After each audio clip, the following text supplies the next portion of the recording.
But when people assume there's a single harvest, they go, okay, my abundance has happened. Check. Let me rip all these plants out of the ground. What are we talking about? Like, this is the end. Like, you're cutting yourself short. You're losing more than half.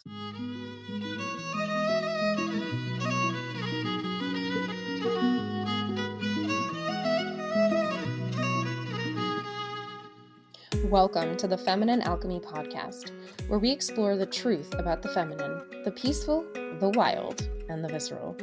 I'm your host, J.N. Behringer, joined by my co-hosts, Julie Dean Richards and Kayelee Rose. Each week, we explore the deep mysteries of the feminine and help listeners apply them to their daily lives in a practical way.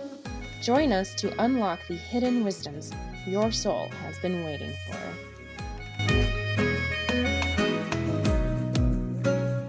Hello, and welcome to another episode of Feminine Alchemy. I'm Jan Behringer, and we've got Julie Dean Richards here hanging out together. Hi. Hey, hi, Julie. Hey. Today, we are talking about Mabon. We're talking about the end of the eclipse. There's so much going on right now, so it's a wonderful chat we're going to have about lots and lots of just juicy, dense conversation. So good. Yeah, should we just jump into the eclipse? Yeah, I think that people know us pretty well at this point, and we've got a lot to say in a very small amount of time. So let's get into the eclipse straight away. So we had originally talked about the lunar eclipse that happened 2 weeks ago. It was the 7th of September. And then, of course, we have following that a solar eclipse that happens on the 21st. And then the very next day is the equinox on the 22nd. So we are starting a new season after having finished all of this healing work, after doing all of this unzipping and rewiring and understanding, and it's closing. So we can start in a brand new season, brand new sign, and really get into that feast and refresh moment. Feast and what's the word? Nourish, really. It's really what it is, bringing in new stuff. Definitely. And this is going to be, I think, stepping into this new energy is important in light of eclipse portals are always intense. This one has been intense for many reasons for us personally and also for the world. Of course, I mean, I don't know why we don't expect to see controversy, but you're always going to see controversy during an eclipse portal. It doesn't matter what it is, what it's about, what side it's on, whatever. There's always going to be controversy in the world. And when Jan and I listened back to our pre-recorded episode, and we both were like, wow, so many things we said taking flight in a huger way, even though just so people know, when Jan and I are talking about this mostly, we are mostly doing this on a personal level, talking about how it will affect you personally rather than a mundane level or a worldwide scale level. But even though we're not talking about the worldwide scale level as much, it definitely hit on a lot of stuff that's going on right now. Yes. But one thing we need to talk about before we go on is Kayelee, because she's not here with us. And she has been in the hospital. Many of you know, many of the listeners know that, of course, as soon as the eclipse portal opened. And for people who don't know Kaylee's astrology as well, she is a double Pisces and she has her midheaven in Virgo. And this eclipse has to do with Pisces and Virgo. And we talked in our episode, me and Jan's episode, about how this would really affect health, and it really affected her health. So for people who don't know, Kayelee was only 2 weeks postpartum and found out she had a blood clot in her leg. She had to be life flighted to originally it was going to be Salt Lake, but actually ended up being Ogden, to a hospital there, had to do tons of treatments during this time. And if you still want to support her whenever you hear this, we'll put a way for you to send her donations, because as people know, a life flight is not cheap. And her husband taking off so much time from work to help their family is not cheap. And Kayelee has 7 kids now that she's had her baby boy. She has had a lot of family step up and step in, and we have been able to get a lot of breast milk for her newborn baby, who's only 3 weeks old at this point. But I do have some good news for everybody. Kayelee is back home as of today. Hey. Yeah, so she made it home. She had a very rare occurrence of having what's called a clot storm. And so every time they would try to get rid of the clots would grow back. And now she is working on her body, working out those clots. And she's done lots of different kinds of drips, things like that. But they feel like it's safe for her to be home, to be with her baby. So she just sent me a picture this morning, her and Lige, of her in her favorite chair that she always sits in with her tiny baby. Yay. So who does not look so tiny, even like newborns change so fast, you know? Yeah. And so we are very happy for her. Obviously, her recovery has a long, long way to go.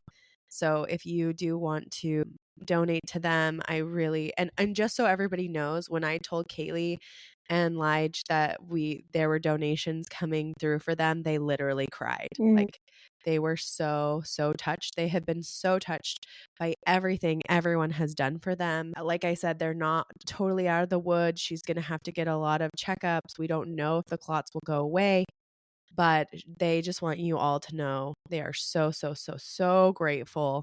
And so, yes, this eclipse portal definitely had a lot of health effects, and you are probably feeling them if you have a lot in Virgo and Pisces this time around. It would seem so. Wow. I'm so glad to hear she's home. I didn't know she was home yet. That's wonderful. That's wonderful. So good. Yeah, well, it just happened. So that's why I decided to talk about We it hit now. record and Julie got a picture. Yep, that's right. That's So here awesome. we are, surprise. Real-time stuff, guys. I love it. In our house, we've had this cold that started on the eclipse and has gone through every person one by one, not like all at the same time, one after the other after the other. So it's definitely been interesting on that front. Definitely a health situation. Yeah, it's been big. There's lots of other things. I mean, as people may be able to hear, I'm also healing from being sick right now. It definitely got me, but I hope for people who are, some good news about the ending of this eclipse portal is that we do have some hope that things will get better health-wise and kind of be able to push forward a little bit more on that front. So hopefully you will feel better soon. I'm good. Mine was the first one. Yeah. And it sort of finished up or started out as you left. So I'm not surprised if it's something that you also have dealing with. I know. You gave it to me, Jan. It's all I your maybe fault. did. I don't know. Maybe we spontaneously combusted it together. I don't know. It's not even the right phrasing for that. It's possible. It's very possible. What other things in this eclipse do you think we should touch on? Yeah, I want to reiterate, I'm not a mundane astrologer. I don't care about how astrology affects current events. So I'm sure a lot of people are like, I want to know your thoughts on current events that have happened in the last 2 weeks. I would say it aligns really well, but like only in hindsight. I couldn't have been like, oh, something crazy is going to happen specifically on this day. Like, I don't care about those things because what my goal is to help people heal themselves. Like, that's my perspective, that's my lens. And in my mind, that's the only thing we can control. I think that people who do mundane astrology get this glorious voyeurism, but there's literally nothing to be done about that. So it's interesting. I've watched other astrologers talk about mundane astrology, but it's not something that I personally practice. I don't see the value in it from a personal standpoint. So I just want to throw that disclaimer out there because I think a lot of people are going to have questions like, what about this? What about that? And I'm like, man, I don't know. I'm not God. I can tell you about you. Which is, it's really important for us, and hopefully people listening, like what we said earlier and what we say now will actually be helpful for them and their real life, which is always the goal of this podcast, is to help affect people personally in their lives. So I think that's perfectly great to throw out. And just so people know, like when you read a chart in a mundane way, it's actually quite different than reading it for a personal person. Just because you're an astrologer doesn't mean that you would be able to look at things and predict things unless you've had legitimate like study and training on that worldwide. That being said, I guess we could start with, no matter what, where you slice it or how you slice it, Mercury is a main player for everybody right now, Yes. and will continue to be a main player in the closing of this eclipse. Do you want to talk about that a little? Mercury, I think, drove a lot of, and here I am saying I'm not going to do the thing I'm going to do, drove a lot of the events that happened in this eclipse, whether it is personal or worldwide. It was very much about speaking your voice. It was about saying what is your truth, even if it's like, I have this phrase with my husband, we're saying the same thing, but we're using different words, so we're arguing over the words. That was hugely true for a lot of people during this eclipse time. And Mercury is continuing to be a main player in this because we have a grand air trine, very, very tight trines between Pluto and Uranus. And then we've got another that third point in Mercury. And it's what's really interesting to me about this trine is that Pluto is in the sign that Uranus rules. Uranus is in the sign that Mercury rules, and Mercury is in Libra, which is like, let's be fair, guys. Let's make it make sense. Let's make everybody happy. Well, are you looking at it from this perspective? Let's play the devil's advocate. Let's look at everybody's sides of the issue of the coin. So much of that happened, so much. And then you've also got Mercury being about speaking and thinking and having this fair concept of like freedom of speech, freedom of thought that came up and was very much twisted in a lot of ways to serve different people's purposes, right? Like that's all of the shadow side of that too, right? There's everything here. And it's not only it's a grand trine, it's a kite. Julie, can you talk about the kite? Because I don't want to just like say stuff. Yeah, so there's two kind of things going on here. So Mercury is, I would say technically Mercury is just in the grand trine, and then that kite would be the sun, right? The sun at the top, and then at the bottom you've got Saturn, and then we have Pluto and Uranus. So I don't think you said anything wrong. I think that was appropriate and good, but there is quite a strong kite going on here that's really tight. And you can also say that Mercury plays into that kite. It's a little bit of a sideways kite, but Yeah. it's a kite nonetheless. And I agree, we're going to continue to see talking about talking. We're going to be talking about communication. We talked about this a little bit before, but I always see when this Pluto and Uranus trine is always going to bring new ways of talking, because air signs are always about like communication, innovation. And especially with Uranus there's going to be a lot of social playing with that, how we communicate with each other, but also like technology innovation will continue.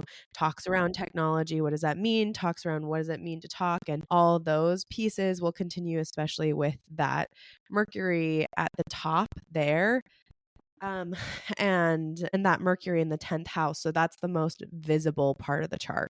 So Mercury is at the top where it's quite visible.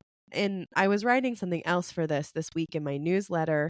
If you guys aren't on the newsletter for Feminine Alchemist, get on the newsletter, because we tell you all the things that are going on astrologically every week. But one of the things with a Pluto and Mercury trine is remembering that our words are really powerful. The things we say are powerful, that we're going to, they exhibit power in ways that we can't imagine. Sometimes we don't understand, and sometimes we don't realize that, like, you know, you can say something and you didn't mean to hurt somebody's feelings, but you hurt their feelings and without meaning to. And so there's probably going to be a lot of things coming up. And also, whenever Pluto's involved with Mercury, we always see stuff resurface. That's like a common thing. Stuff comes up out of the underworld and it resurfaces. So we have seen a lot of that globally, as well as you'll see that in your life. You may see relationships resurface, especially because Mercury is in Libra. So talking about old relationships, talking about people who used to be in your life and being contacted by others, or like just there's always information, old information that resurfaces. And that just happens to him. And it doesn't have to be relational. I just said that because of the Libra themes. It can also be like something that throws you off balance, or talking about balance, or talking about justice, or all those themes can resurface when we have Mercury and Pluto together. And also, it's a good researching energy as well. Like, it's a good energy to use to do some deep research for yourself. And then you kind of got that Uranus flavor on the other side that's like, let's do it unconventionally. Let's do it in a way, or like, let's do it for the collective. Let's do it to overhaul something. Let's do it for, whatever reason it is, social reasons. So all those things are going to continue to play. But getting back to the kite with the sun and the moon, the kite with the sun and the moon and Saturn is at that top of that kite. So Saturn is pulling a lot of the strings. Like Saturn and the sun are the ones having the tug of war in this game. So they're the ones kind of like playing against each other. Now the sun, and I should say the sun and the moon, they're at the same degree. The moon is doing this too. Obviously, they're all playing together. But when you talk about the sun and the moon together in this new moon way, and this kind of, in this way where they're working together, and the moon at this time is like not shining, right? Like we don't see her in the sky. There's going to be a little bit more of those sun themes that come out. So your sun is like your ego, your vitality, your willpower. And that is tug of warring against Saturn, which is like, no, do things the right way. What's the right way? What's the tradition? What's the system? Like it's you against the system. It's your ego against sometimes, because Saturn can be, we're always like, Saturn's so terrible and he's just trying to drag us back. But sometimes Saturn is like Mr. Miyagi in Karate Kid, and he's just like trying to tell you to like, sorry, you have to do it again because you're not doing it a good way. And our egos are like, I'm really great at everything. And like the teacher or, the master is like, you've got a long way to go, my young Padawan. We have to work hard. And those are kind of the two energies that are playing. Like, do I need to work hard? Do I need to shine? And the moon playing into this is like, how are my emotions, like the things that I want to do emotionally, how does that line up with what the hard work that I have to do? Yeah, I see it as like there's very much a rebellion-esque, just from a space of like, my perspective is important, and this other thing over here, I'm sort of like struggling with it, and it's in opposition, right? So it's this system is over there and it's trying to tell me what I have to do and who I have to be, but I'm over here and I feel differently from that. And how do I make that make sense for me? And my personal belief system around my own truths, because remember, Virgo's the oracle too. Like, what is my access to the oracle? What does my access to the divine look like? And versus what is the system's spirituality access? Like, what does that look like? It's from like systemic spirituality, because it's in Pisces, right? So this question of like my perspective on what's the right thing to do versus the system's perspective on the right thing to do are sort of clashing. And when we've got it in a kite with the Pluto and Uranus, it's like, burn it all down. Like everybody's on this edge of just like, my perspective's right and the system is wrong, and burn it all down. And like, okay, maybe that's cool. But it's in a kite, which is a really favorable pattern for that. So it's sort of unraveling itself, so to speak. But there's not a lot of like, there's everything else is generational planets involved. It's not the only personal side is the sun and moon, which can feel very like everyone's against me. Yeah, for sure. It's like I'm on one side and all these generational things are on the other side. Although the purpose of a kite, right, is to harness the talents and the gifts and whatever's there. So like you said, it is favorable for us in some way. It's trying to help us harness all this energy to actually do something. So it's kind of like trying to make it like, okay, so now you're mad about everything, or, now you feel alone. What are you going to do with that? Like, what are you going to do with all this stuff now? What are you going to actually, and it really does make us like feel like, okay, I've got to buckle down and like, I have to use this somehow. I have to use this tension some way. And also the gifts, because trines are also, right, like Pluto is, as weird as it sounds, Pluto is trying to give energy to the sun, right? Like it's the energies are passing back and forth, and Uranus is passing back and forth. what am I going to do with that? And how am I going to harness it? And trying to find, like, on the good side for yourself, trying to find the balance between you and the system. Because whenever there's an opposition, it always feels like exactly what Jayan said. It always feels like everything's against me, you're against me, I have to rebel, I have to do these things. But the key to an opposition is to be able to say, that's BS. I can have both things. I don't have to choose one. I can have both. And like my literal whole life is an opposition. So this is like my practice all the time. I have to be like, it's a false dichotomy. It's a false dichotomy. It's not real. Right. And that's the whole thing. The message of this is like, harness what you've learned fighting and from your perspective to do something. But hopefully what you're doing is to say, this is a false dichotomy.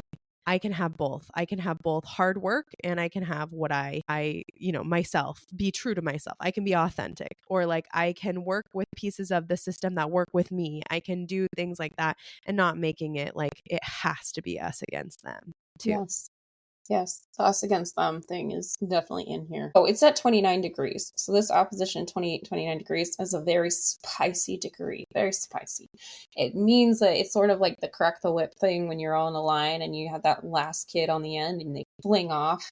That is the energy of this. So yes, people are flying off the handle. Yes, people are losing their jobs for random weird things for speaking their mind of any way, shape, or form. Yes, things are unraveling in a very strange, surprisingly quick way for certain people. That is part of it, and there's a reason it needs to be spicy, and it's okay. It will stop. Yeah, the spiciness will hopefully tamp down. Like, we'll continue to see, no matter what your views are, like you'll continue to see it these spicy things come up, but it will move through. And what it really comes down to, I feel like new moons, like they're all about you, right? Like you can't help but be focused on you. And so like, I think the lesson is the only way to do it, like you can't control everything, which again, we've been trying to learn this North Node in Pisces and not Virgo. So everyone's trying to control it. Everyone's trying to control it. Stop trying to control it. Stop trying to control it and just focus on you. All you can do is focus on you. You can't let all the other things get to you, regardless of what your thoughts, beliefs, whatever is going on. You have to focus on you. One helpful thing in this chart I just wanted to point out is Jupiter's still trying to help us, although also amplifying some of the spiciness. But Jupiter is trying that North Node, which is lovely. Jupiter's like helping us reach for where we want to go and what we want to get to. And that's great. In that 7th house. So Jupiter's in that 7th house of partnership. And maybe that's an answer for a lot of us. Maybe that's what we need to help us to calm down, is to find the people who we are committed to, who, can be good friends to us, that we can share our feelings and thoughts about right now. And that can help us reach for that, and just nourishing ourselves, widening that with the Jupiter in Cancer. But then also we've got Jupiter is also amplifying or giving a trine to Black Moon Lilith. So that's very exciting for us. In Scorpio. Hooray. But it also means he's giving a sextile to what we would call the Eve point on the other side. So, it can amp up that wild woman energy in us, that energy that says like enough is enough.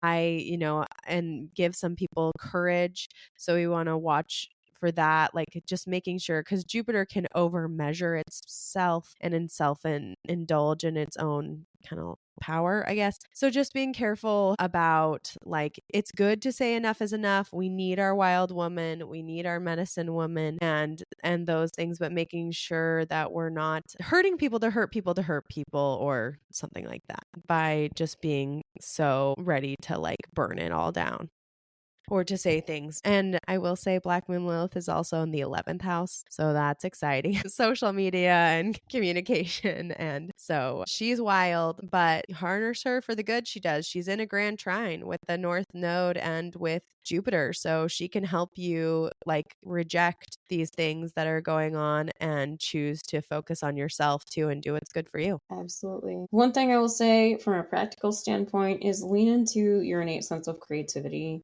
With Jupiter in Cancer and the North Node in Pisces, in this water trine, like creativity is probably going to be one of your best outlets. and not like so that you diffuse from the idea of trying to attack others from because like they pissed you off or they said something you didn't agree with, channeling that into some version of creativity for yourself. And everybody's creative, like don't tell yourself you're not. But that's the message I've been getting throughout this entire eclipse portal is like creativity is the answer, not the thing to be like, oh, that's for other people or that's whatever. Like work into that creative outlet. Yeah, for sure. And of course, following your spiritual intuition. I think that's going to be a big theme that we see over time, especially with the advent of like AI as it gets bigger. It's going to be harder and harder to know what's true, what's false in all situations. And the only way that you will know is by being connected into your intuition, your higher power, whatever that is for you, your spiritual practice, and keying into that. And so, with all that water, right, nourish yourself. Creativity, like making sure you're nourishing creativity and allowing yourself to have emotion in a safe way. You know, we talk about sacred rage, making a container for your emotion and allowing yourself to have that emotion. And then just like trust your pings, like trust your get anchored into your spiritual power, wipe away all the world, get it into your spiritual power and follow that. And I think that will help immensely. Yes. And Mabon's a great way to do that. Mabon's a great way to do that. Yeah, let's talk about Mabon. Let's talk about Mabon. Controversial Mabon. Controversial. I know. We're going from one controversy to the next. Oh my gosh. Everyone thought Samhain was controversial. No. It's Mabon. It's Mabon. And Mabon's the most controversial. I will say, just to wrap the eclipse thing up, like, take heart. All things move past. Remember time. And maybe for you, for some people, I bet it's actually been a great eclipse portal, literally. And for everybody, it's helping you to move forward, whether you see it or not. So, because that's the energy of this eclipse. So while there's been a lot of tough things, I bet there's actually been a lot of good growth and they'll continue to be. So don't get down. It's okay. There's necessary stuff that happens and it will get better. Anyway, back to the Mabon. To the Mabon. I love that. Thank you for putting in a bow. Okay, so Mabon, we're going to switch gears, is the last in the Wheel of the Year that we have done. So now we have done a full Wheel of the Year. Oh, wow, look at us. This is amazing. And our 1-year podcast anniversary is coming up in just a couple of weeks. But we have done, this is the last of the series in the Wheel of the Year. So crazy. My gosh. It is so crazy. We've talked about this several times, but I'm like, okay, well, one of these days, I guess we should just do an episode that's literally just about the Wheel of the Year. Yes. In general, the general wheel. But we also have talked about these are what we've been talking about with the Wheel of the Year are called solely lunar. That's how Kayelee would phrase it. But sun and moon holidays, the equinoxes, the solstices, the cross quarter holidays, but they're also lunar holidays. And so we have talked about doing a series on the lunar holidays and kind of talking about those. So stay tuned, even though this is the last one, still more good Wheel of the Year stuff to come. Oh, yes. Don't worry. We'll talk about Wheel of the Year more and more. So, what is a Mabon? Where does it come from? How does it work? What does it do? A Mabon. I do want you to talk about the controversial piece of it that you found. Okay, so Mabon is historic, like in the people who celebrate the Wheel of the Year. Mabon is the one that celebrates the fall equinox. The name Mabon comes from a Welsh god of, I think, harvest or something fun like that. But Mabon, the name for the holiday, only originated in the 70s because there wasn't a known name for this holiday. It seems, Julie and I were talking before this, it seems a little ridiculous to not have any holiday during this time. I think that the knowledge of what it was called has been lost. And I'm not sure if the practices are ancient per se, that we're going to talk about, but I'm sure that something was practiced at the equinox. It seems a little ridiculous to not have a fall equinox celebration, especially when in a harvest-based society, right? Like earth-based societies are very much going to celebrate the harvest. And this is the holiday of the second harvest.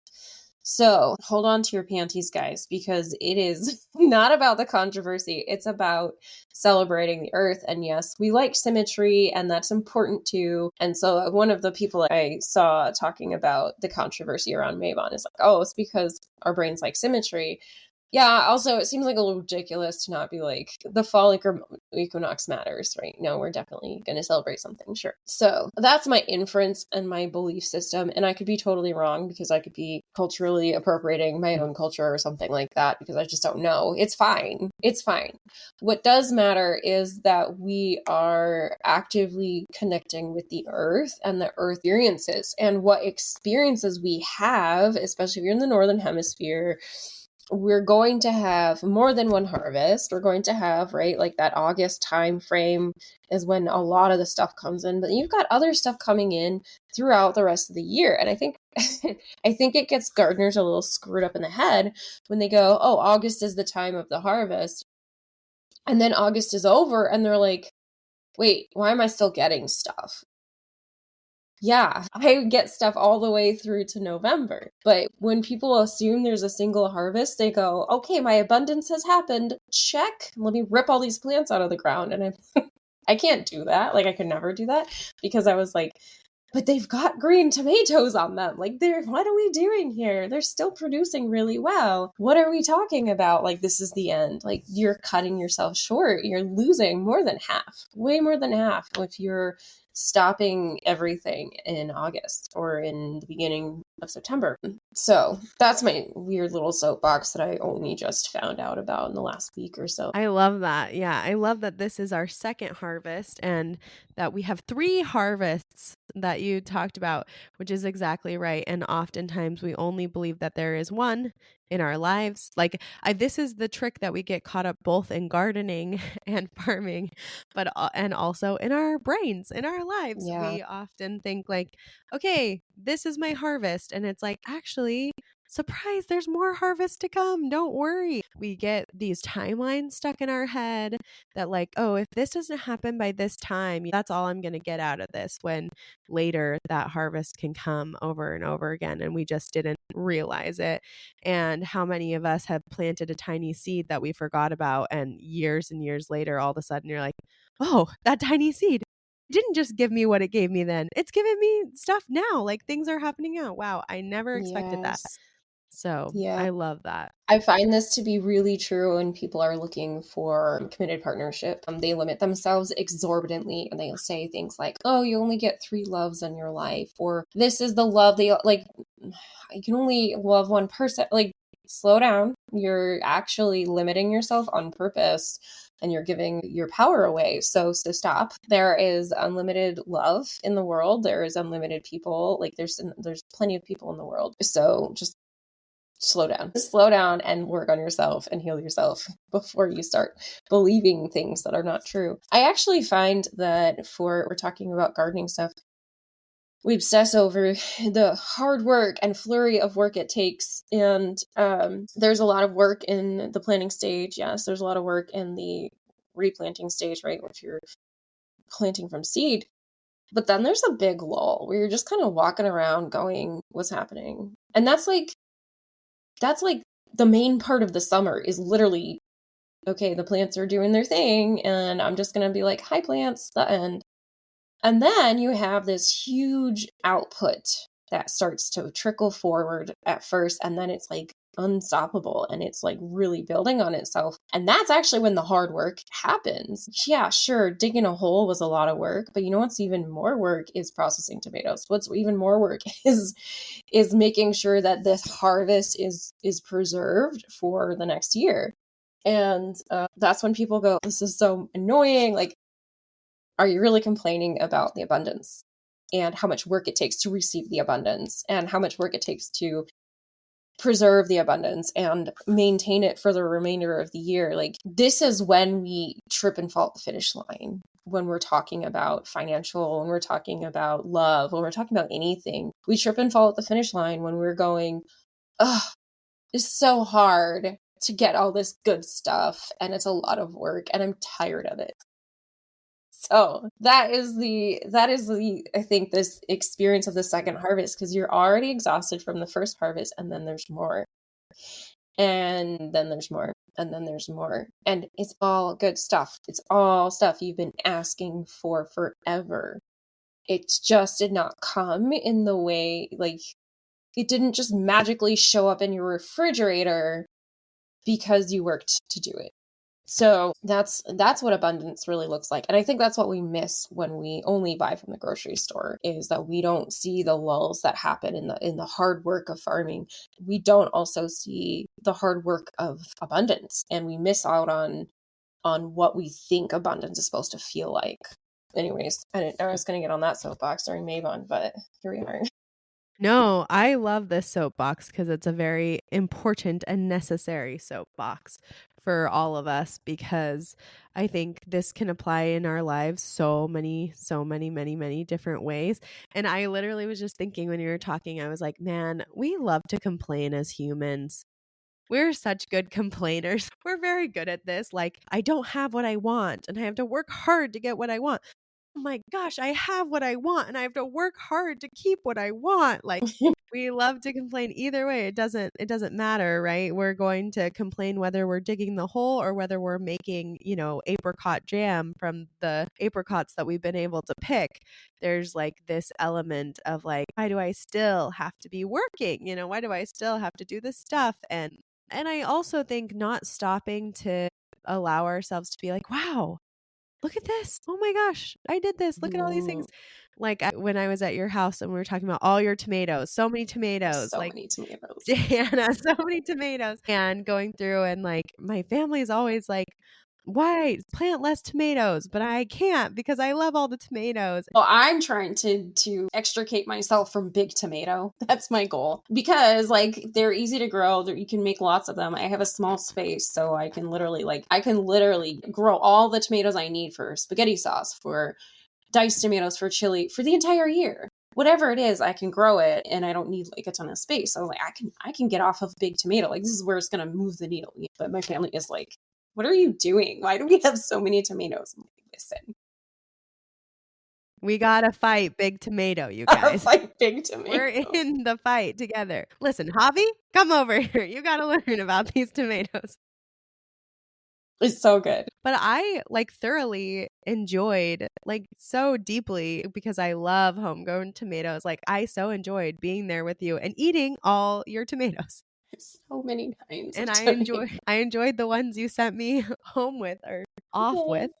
Yeah, which was lovely. And that's the thing, is sometimes we forget that, yeah, there's stuff to maintain. Like there's work that we have to do. There's things that we have to do after we get our harvest. And part of that is the work of receiving too. And like people always think of receiving as like, oh, receiving is so easy because you just sit there and then people give you things. And that's actually not what receiving looks like most of the time. The receiving is the harvesting, right? It's taking actually the plants and using them and eating them and, maintaining. That's all part of receiving. You can't get away from that. And so I think during this festival is so lovely and so important for us to remember those lessons of, okay, where am I pushing away?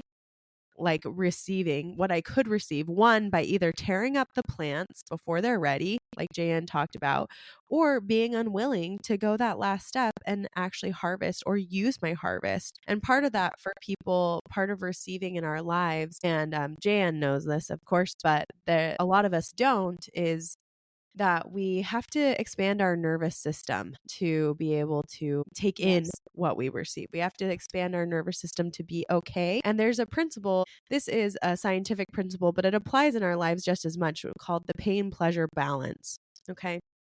And the short of this that people probably know listening to this is, if you do something painful, your brain, after the pain is done, will reward you with pleasure. That's what it does to help you to be like, wow, thanks for doing that hard thing. And this is like what happens to us when we exercise. When we exercise, we're like, oh, it's so hard. It's so hard. And then your brain is like, woo, we did it afterwards. And you're like, oh, maybe I like exercise. Woohoo. And the opposite is also true. Like, when we get pleasure, then at the end of it, we feel pain, which is why we keep scrolling on our phones, because we're like, oh no, if I stop having the pleasure of like seeing these videos, the dopamine hits that I get, all of a sudden they're gone and I feel pain because I don't have pleasure. So I have to keep scrolling. This is what's happening to all of us. And so in our lives, I would say spiritually and on a grander scale, we do this to ourselves. We do kind of this pain pleasure balance where when we get too much good stuff, lots of times we create a pain scale to match that of our pleasure. Yep. Like, it's funny that this is all about balance, right? Well, this is us like we are trying to balance our lives, whether we know it or not. And like everyone, I promise you, I don't care who you are. I don't care if you think you don't do this. You do it to yourself. When we get good things, when things are too good, especially if things get too good and we feel boring because we're like, oh no, nothing's happening to me, blah, blah, blah. You will find something to complain about. Like we will find something to make it hard or dramatic in our lives. We will. Well, and it's the start of Libra season with Mabon. Yes. So it's so interesting that you're saying this about the balance. Yes, it is. And part of, if you want that balance to not be that way, to not make yourself like go into pain from having pleasure, you got to learn how to receive. And part of that receiving is being able to expand your nervous system to say it's safe. It is safe that things are okay. It is safe that nothing's going on. It is safe to be bored. It is safe. Like these are safe. It's safe to be in a normal spot. And we've got to expand that out because that nervous system dysfunction is part of what plunges us back into I must feel pain and have drama, or else like my life is not as important or good or whatever. I want to bring in a real world example of how this happens for a lot of women specifically. If you have ever tried to or needed to sell something, everyone is selling all day long. This is part of everything that we do. We're selling something, we're exchanging, we're always exchanging. And women are okay with exchanging ideas for other things. We have trouble when it comes to money. And when I was like first starting out in being a person, and the very first job I had was for a financial planner. And I said something like, I'm afraid of, sales. And my boss goes, well, he was like this big, his family's from New York. He's like very opposing kind of presence person who's like, well, what's the worst that could happen? They could say no. And I was like, I guess I'm following your logic. Yeah, you're right. That's the worst thing that could happen. But secretly, and this has been something that I have tested in my community, and they're all like, yes, I feel this. Secretly, the worst they can say is yes. The worst thing they can say is yes, because then I would be responsible and accountable for that activity. And so instead of even asking the question, I don't want the success thing because that's more work. That's terrifying. That's more vulnerability. And let's be honest, we just talked about it. That's receiving. If I get somebody to say yes, then I am responsible for that result. I'm on the hook. So paying attention to those sensations in your body is going to be key if you're calling in abundance.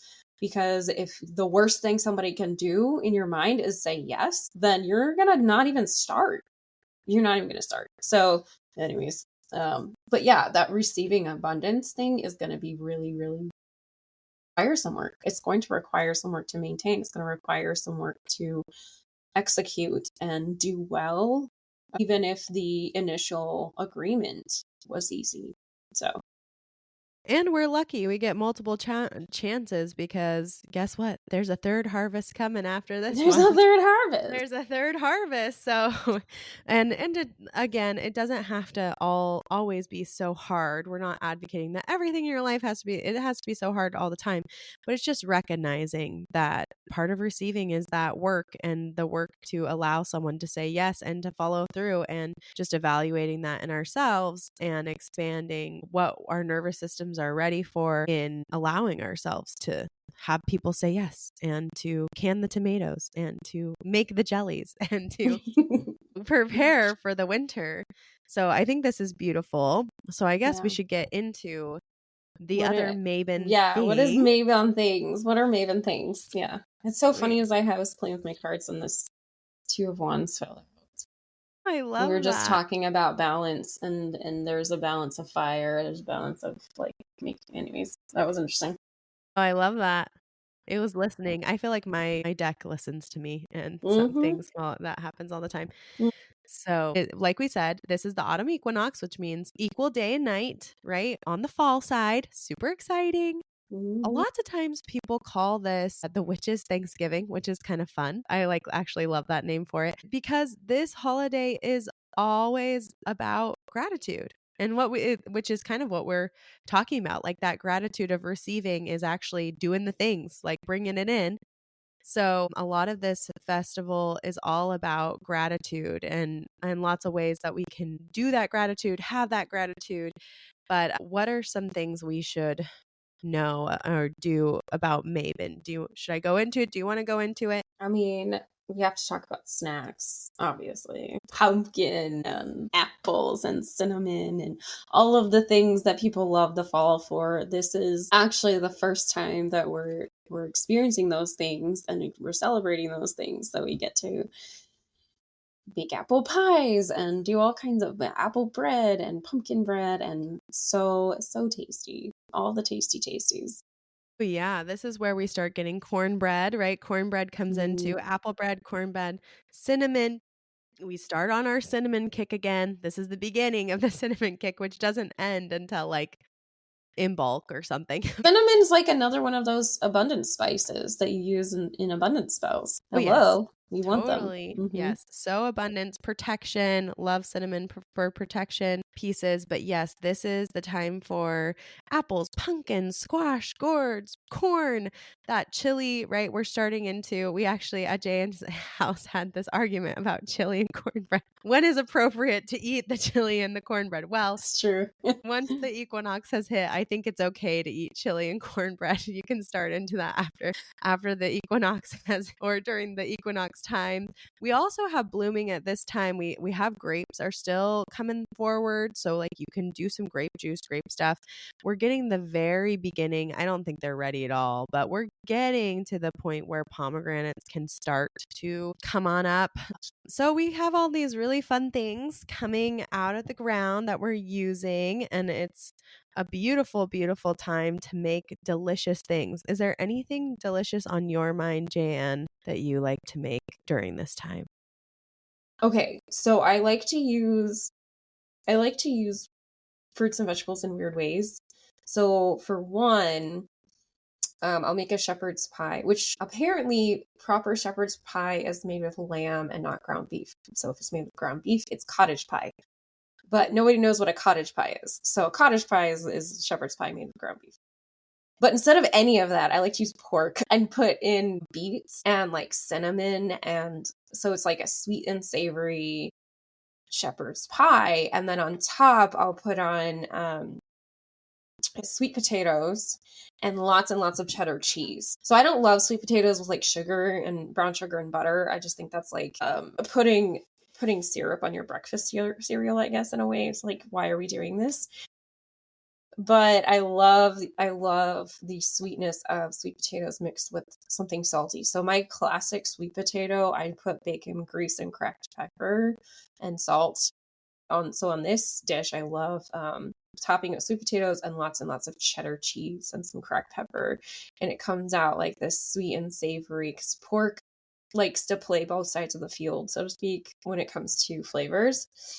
So that's one of my favorite things to make. I don't make that very often because my family has become very snobby with how food's supposed to be. But it's like one of my favorite things. I used to make all the time. Mushrooms definitely in this also, mushrooms and onions and all of that, like normal, maybe some little bit of celery, garlic, right, in the base, and then definitely beets in there, topped with sweet potatoes and cheddar cheese. And you bake that until it's gooey and melty and delicious. The other thing I like to do is I like to use pumpkin as a base for pasta sauce. So I'll do no tomatoes in the pasta sauce, but I'll use pumpkin and I'll have like onion. It'll be very, very, again, both sides of the field, like sweet and savory. Very lots of onion and some mushrooms and all of that. And then I'll use like soy sauce to salt it because the pumpkin doesn't doesn't absorb the salt very well, so it ends up being like there's pumpkin and then there's salt, but I use soy sauce to kind of mix it in a little bit better. Yeah, and I have again pork, ground pork, over some any kind of pasta, like favorite fill in the blank pasta. Well, that's perfect because of all the wheat during this time too. Like we just had the wheat harvest, so that's like a perfect mix. I love those savory dishes. Oh, and definitely cinnamon and nutmeg in that. Yeah, cinnamon and nutmeg in Ooh. my pasta sauce for with pumpkin. I love that. I love it. I am a big fan of also using pumpkin and things as savory and sweet. So I Mhm. do a pumpkin chili. We were just talking about this. I I do a love pumpkin it. chili, which is super yummy. Pumpkin chili. I also love to do things with apples. I love apples, and maybe it's because I was born on the 4th of July, but I'm a big apple pie fan. So I love apple pie. I love apple picking during this time, and all the apple things. Caramel apple, like you can make caramel apple pie if you want to. You could make caramel apple breads. Pumpkin cookies are another if we want to go sweet. But I do love the savory snacks as far as like exactly what Jan was talking about. I also love pumpkin in my pasta sauce during this time, and I love the chilies, and I love to make. I use butternut squash a lot actually during this time. Hmm. So I make butternut squash soups and also curries. I make a pumpkin curry. So those are all on my plate. Those are some ideas to get you guys thinking about the snacks for this. Yeah. Oh, I Yeah. have a friend who makes a cheesy rice stuffed pumpkin. Like you take the little sugar babies and put cheesy rice in it and bake it. Oh, yum. That Yeah, sounds great. tasty. And that's perfect because the big tradition, of course, with all of the Sabbats, but especially the fall and the winter ones, are like feasts, Yes. feasting time, which is why people call it like a quote unquote witches' Thanksgiving, is because it's the time to have a feast and be grateful during this time, which I super, super love. So good. All right. I could talk about food all day though. What are we gonna what are some rituals that are involved with Mabon? So, like we talked about, of course, gratitude's going to be a big part of this one, which, if you notice the wheel of the year, like the further on, like the closer to harvest we get, the more gratitude you'll see, which makes sense because this is our abundance. We're getting our abundance and we're storing away and getting ready for winter when we won't have as much. And so this is the time to be grateful for the harvest that we've got and practice that those receiving. So a lot of rituals around this time have to do with, of course, like gratitude journals, having a gratitude journal, looking back and celebrating your accomplishments for the year. And also, like, we're kind of getting into the realm when we talk about Samhain is really the shadow work time, like the big shadow work time, but we're getting into the realm of shadow work. And so it is a good idea to say, like, okay, this is the harvest that I had this year. I want to journal and be grateful for that. And these maybe are some places where I still have some shadow or some difficulties that maybe I need to release. Like, these are things I didn't realize I needed to release for the winter, but here are some things that now that I've got my harvest, I know what's missing, I know what's going on. Okay, this is what I want to release for the winter. So that's a really simple one, is literally any kind of gratitude practice, whether that's a journal. You can do this in a burning ceremony, like the releasing piece, if you want to do a burn ceremony.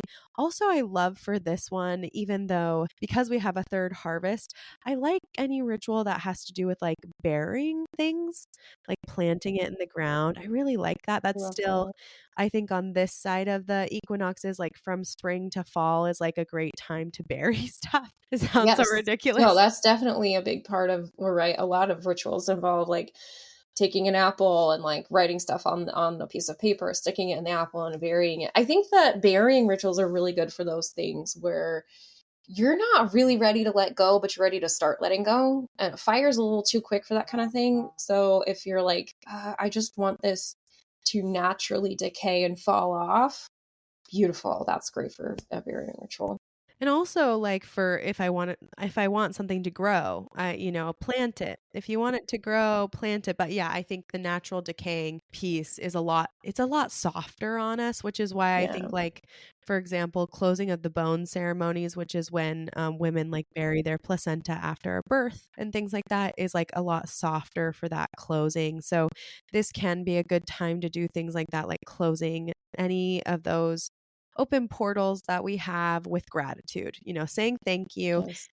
saying thank you to those things, saying thank you to what we have. And also other rituals I'd suggest around this time is like giving back to the earth, like saying thank you, earth, for giving us this harvest. Thank you for what you've done for us. Thank you for allowing my garden to flourish, my life to flourish. Because even if you don't have a garden, you got the food from someone else's garden somewhere, some farm somewhere, regardless of what kind of farm it was. Like you got the food from the earth in some fashion, unless it's completely just totally processed nothing. But Even that came from somewhere, from for sure. somewhere. Yes, the chemicals at some point. Before they were chemicals or At something. some I want to point. say one thing about gratitude, one sort of like asterisk. I think a lot of people feel, unfortunately, a lot of shame around gratitude. I'm not grateful enough. I'm not saying I'm thankful enough. I'm not practicing gratitude enough. And that's why my life is so bad and stupid and terrible. And that's not what the purpose of gratitude is supposed to be. One of my favorite mantras that sort of counteracts this is I say things like, I'm so grateful that these are my problems. Like, I am so entitled to have these problems, and I am entitled to be whining about these problems. Also, I'm really grateful that this is my problem and not what my old problems were. And that's really been a huge elevator for me to say that is I'm so grateful that this is my problem, because I used to have really worse problems and I'm thankful for these problems now. Not because you should think that, just more that it has just opened up my mind to be like, I'm grateful for a lot of the like great things. Yes, also I'm grateful that this is my problem and I'm at a higher level of failure than I used to be. Oh my gosh, that's so great. I'm at a higher level of failure. I'm at a bigger spot. But it's so true, right? And we don't need to put more guilt and shame. Like that's the whole point. We're going into the season where we're like literally supposed to be releasing the guilt and the shame and all the Yes. things. And so the point of this is not to make you feel bad that you're not grateful enough, but to give you an idea of like, gratitude is one of the secrets of happiness. It just is. Like it's one of those things that brings us. And so if you want to reframe and be grateful for your problems, we're not saying it's not okay to be like, wow, I'm going through a hard thing and this is the hard thing I'm going through.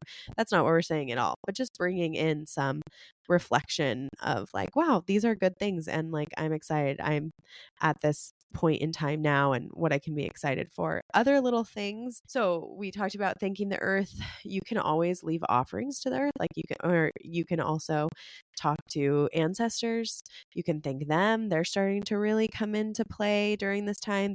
It's Mm-hmm. bigger during Samhain, but this is like the time thinking about your ancestors, land spirits. I know people are always like, what? But like to me, it's actually quite important. I feel like to like Yeah. talk to your nature, talk to your land spirits, talk to the things around you, because it matters no matter how woo woo that sounds. Like they care about you, and you can tell them thank you too. You're allowed to do that. And then simple things you can do, of course, is like collecting colorful leaves.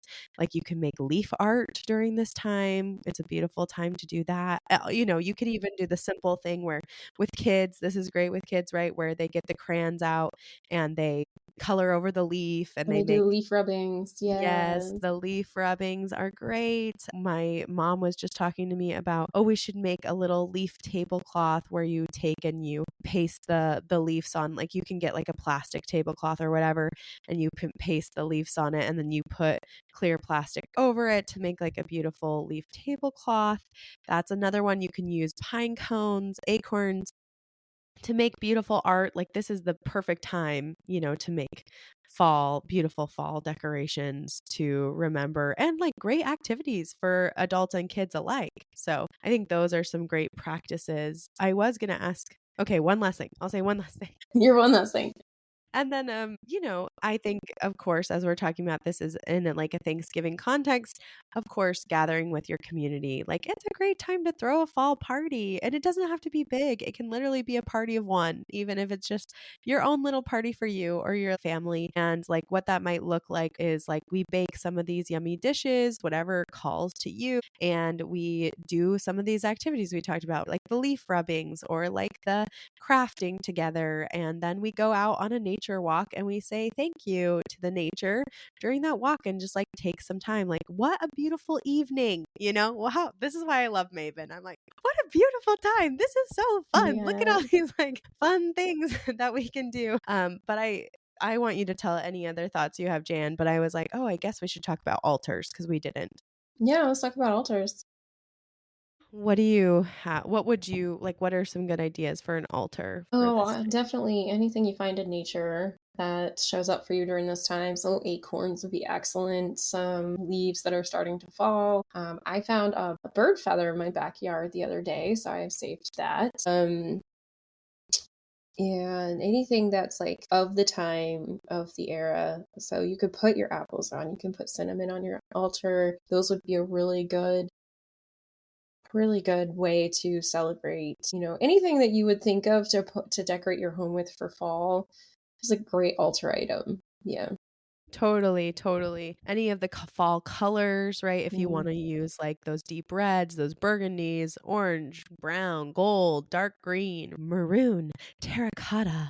Like these are the times to have those things. I love to use cinnamon because it is such a it's such a diverse spice, but it is not just for cooking, but in general, like it's a protection spice as well as like a bringing in the good things spice, like an abundant spice, like we talked about Yes. earlier. And people don't think about that, but you could put like cinnamon sticks on your altar if you want to, or like nutmeg things, or anise that's like this is the time for that. If you're thinking about crystals and you're like, I want to use stones or crystals, then carnelian, so Carnelian. I orange was gonna say carnelian. carnelian's the one. Yes. Citrine. Citrine, yes. Carnelian, citrine, tiger's eye has that orange and black to it. Jasper, yeah. Aventurine for the green. Love Green, aventurine. yeah, green aventurine is a really powerful abundance stone too. So it's also celebrating the harvesting times for sure. That's perfect. Yeah, and amber, of course. You could go Yeah. amber, jasper, peridot. Should we talk about any of those? Let's talk about carnelian. Have we talked about carnelian Yeah, yet? I don't think we have. I don't think we have. I do sell carnelian yoni eggs because on special request, and they're very, very powerful because the carnelian's very much about creativity. It resonates powerfully with the second chakra. So everything that we talked about creativity, and you're like, I'm not creative. Like, no, you didn't say that, but like I heard a lot of people go, I'm not creative. It's fine. It's whatever. Yes, you are. Your just second chakra just needs a little bit more zhuzh. Carnelian's a great one for that. Yeah, carnelian, very much creativity. I always like think about it for like the first time I picked up carnelian, this like orange stone, and read like the little card with it. I was like 16 or something, and like read read the little card with it, and it was like helpful for your talents and for these things. And I was like, I'm gonna use it to help me be a great writer. And I would always like have that with me. But that's how I think of carnelian, is like it helps you with your talents, like it helps you develop those, helps with the creativity. And it's like a happy stone. I love these stones because a lot of them are happy. Traditionally, tiger's eye, I don't know if we talked about it. Traditionally, tiger's eye is for protection. That's what it does most traditionally. Citrine, of course, abundance, like just like Jan talked about. Then that green aventurine is also the abundance. Amber does that too. Do you have any things about amber? Only when it comes to teething and pain relief, right? That's the only way I've really interacted with Amber. Well, that and Jurassic Park, obviously, right? Obviously, yes. Yeah. And I will touch on the Jurassic Park thing with amber, is like it's kind of a ancestral stone. So it does, because it does hold things like that. Like that's a perfect example of like it holds fossils and stuff like that. So it holds a lot of remembrance. It's one of those remembrance stones. You can pair that with like rosemary for a great Mm. like helping you if you want to bring stuff to remembrance. And then herbs and plants, we already talked about cinnamon. Of course, you're going to think about cinnamon and all the spices, nutmeg, like star anise, all that kind of stuff. But other things that are common. Oh, and clove. I love clove. I love clove so Mhm. much. I'm a big fan. Clove can be used for so many things. Antibacterial, antifungal, like it's magical. But there's also sage is coming into play, of course, because we're clearing everything out. We're getting closer to ancestors. Sage, rosemary, of course, marigold will be bigger. in Samhain. Like some of these are bigger, like, but we're starting to build the energy, and that's the point. So thyme, hops is actually during this time. Oak Yes, this is when leaves. you harvest hops. Yeah. Yes. What do you use hops for? Well, obviously, people use it to make beer, but it's an excellent nervine. It's good for calming the nervous system in a tea. It's just very bitter, so you don't want to brew it for like a long period of time. I am thinking of all of the flowers that bloom in that second bloom, right? That summer into fall period too. So yarrow and chamomile. Again, we're calming the nervous system down after all of that excitement from the summer. So let's get back into this, okay, day to day, mundane activities of not total chaos. Because summer tends to be totally chaotic, whether you're talking about ancient times where, you've got a lot of light, you're doing all the things. But even now, like, I've had so many people go, oh, things will slow down in the summer, and then they don't. They get busier because you don't have those structures. You are like just sticking a bunch of stuff in that summer, and things are different and not on a rhythm. And so now we're coming back to calming the nervous system with things like hops, things like chamomile, things like, I'm hearing allspice, but I'm like, that's not related to this. But okay, somebody needs to use allspice to calm their nervous system, I guess. I don't know. This is crazy. Yeah, those Yarrow. are perfect. Yarrow. That's what I really was trying to say when someone uses allspice. No. Well, also, how perfect, and I don't know if we talk about this enough, but like how perfect that the earth provides exactly what we need exactly at that time. Yeah. And a lot of these on top of calming your nervous system, like yarrow, are also really strong for getting rid of illness that we may be facing. Cinnamon's great for that. Clove is great for that. Rosemary is great for that. And we're going into the time where we're going to finally get into the citrus season again. And all of those things are really important for helping us deal with illness. We're using our onions a lot more too during this time. Again, antibacterial, antiviral, like all those things are helping us, and like so perfect. Like that, this is the whole point. Like this is why I love the wheel of the year so much, because I'm like, look, the earth has provided all the things for you. Like everything's provided in the season that you need it.